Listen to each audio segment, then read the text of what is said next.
Imagine sitting on your couch, not hungry at all, and suddenly you want something specific. Something crunchy, something sweet, something you can smell just by thinking about it. That's not a coincidence. Your brain got triggered, probably by an ad, a memory, or a logo you didn't even consciously notice. Food companies have spent decades studying exactly which cues do that most reliably.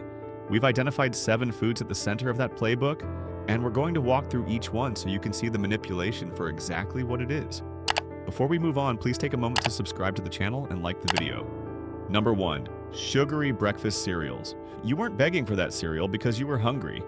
You wanted the tiger, the toucan, the cartoon on the box, and your brain had already started running the reward sequence before you touched a single piece. That response didn't go away when you grew up.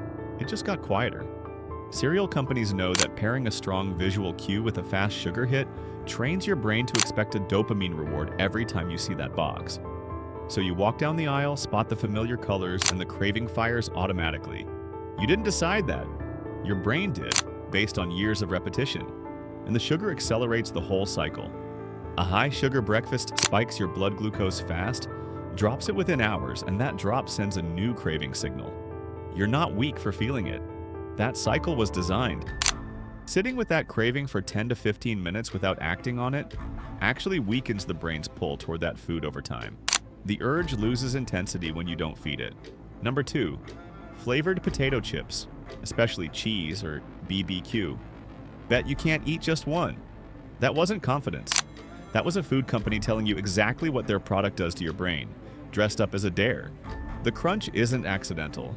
Food scientists have spent decades measuring the exact sound and resistance of a chip bite that your brain finds most satisfying, because that crunch alone triggers a reward response before the flavor even registers. Too soft and your brain reads it as stale. Too hard and it feels like work.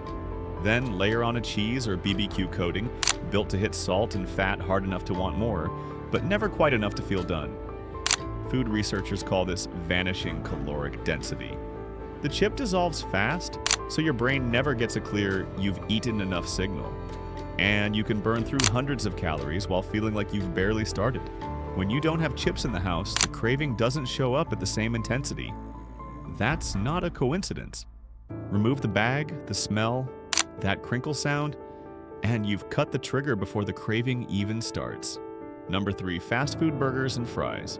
You're driving, not thinking about food at all, and then you catch a whiff of fryer oil or spot those golden arches and suddenly you want fries. You weren't hungry 30 seconds ago. The logo did that, and it did it on purpose. Fast food chains have spent decades pairing their signs, their smells, and their building shapes with a reward experience. So the cue alone triggers the craving without the food even being in front of you. Research confirms that food cues like this activate the same reward pathways in your brain that drug cues activate in addiction. Your heart rate changes, your mouth waters. You're already sold before you've ordered. The food reinforces it. Fries are salted to a level that makes you thirsty, which is why you always end up with a drink. The burger bun runs slightly sweet against the savory patty, so your palate keeps cycling and never quite settles. Stress makes all of this worse. When cortisol is high, your brain's reward system gets more reactive to food cues, not less. So the drive-through craving hits hardest exactly when your willpower is lowest. Changing your route home so you don't pass the trigger in the first place works better than trying to resist it once it's already fired. Number 4. Soda and sweetened beverages. Soda is the only item on this list you drink instead of eat, and that one difference is a big part of why it's so hard to quit. Liquids don't trigger the same fullness signals as solid food, so your brain never really logs those calories. You can drink 300 calories and still feel completely empty. The carbonation makes it worse. That tingle and slight burn your mouth feels gets neurologically linked to the sugar reward, so the physical sensation alone becomes a craving trigger. Sparkling water doesn't scratch it because your brain wants the full package it was trained on. Switching to diet versions doesn't break the loop either. Artificial sweeteners train your brain to expect a calorie reward after a sweet taste. And when that reward doesn't show up, the craving for something sweet comes back stronger later. A lot of that 3 p.m. soda urge is just dehydration. Drink water first and watch how fast the craving drops. Number 5. Candy bars and chocolate snacks. That candy bar at the checkout counter isn't there by accident. You've been steered toward it since you walked through the door, and the placement at eye level right before you pay is the last nudge in a sequence that started in the parking lot. chocolate hits your dopamine and serotonin pathways fast, and the fat content slows things down just enough to stretch that feeling out.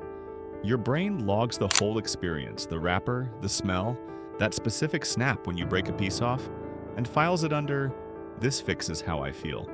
So when stress or boredom shows up next time, your brain pulls that file and sends a craving. Not because you need sugar, but because cortisol directly boosts the reward value your brain attaches to high sugar, high fat foods. Eating enough protein at your main meal stabilizes blood sugar long enough that the crash craving never gets a foothold to begin with. Number 6. Instant noodles and packaged savory snacks. You're tired, it's cold, and something warm and salty is 3 minutes away. That's not a craving. That's a trap that was engineered down to the flavor packet. Those seasoning packets are loaded with glutamate compounds that hit your umami taste receptors and tell your brain you just ate something nourishing and protein-rich. But the actual nutrition doesn't back that signal up, so the satisfaction fades faster than it should, and you're hungry again sooner than you expect. The sodium does something separate. Eat instant noodles regularly and your palate recalibrates upward, so normal food starts tasting flat and boring by comparison. Your brain now needs that intensity just to register a meal as satisfying. Research on the gut-brain connection suggests the bacteria in your gut can actually steer your food preferences toward whatever feeds them. So a processed food diet can create a biological pull that runs completely below your conscious radar. Number 7. Flavored yogurt. High sugar, low satiety. You think you're making a smart choice. It's in the cold section next to the vegetables. The label says live cultures and protein, and it comes in a little cup that feels like a snack, not a splurge. That health image is doing a lot of heavy lifting, because most flavored yogurts carry sugar levels close to a candy bar. When you believe a food is good for you, you stop scrutinizing it. You don't read the label, you don't question the craving, and you buy it again without thinking, which is exactly what the packaging intends. The texture is smooth and cool and just sweet enough to feel calming without triggering guilt. So your brain files it under good choice and builds a craving pattern you'll actually defend. Plain Greek yogurt with real fruit added at home breaks that cycle. Real protein extends how full you stay, and the craving loses its grip fast. Every item on this list runs the same playbook. Pair a sensory cue with a fast reward, repeat it enough times, and your brain starts firing that craving on its own without you deciding anything. The logo, the smell, the crunch, the color, none of that is branding, it's conditioning. And it works whether you're hungry or not. You don't beat this with willpower. You beat it by changing what's around you. Stop buying the trigger food, sit with the urge for a few minutes before acting, and keep your blood sugar stable so the crash cravings don't get started.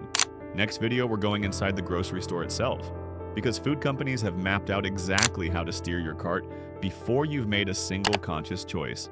Subscribe so you don't miss it.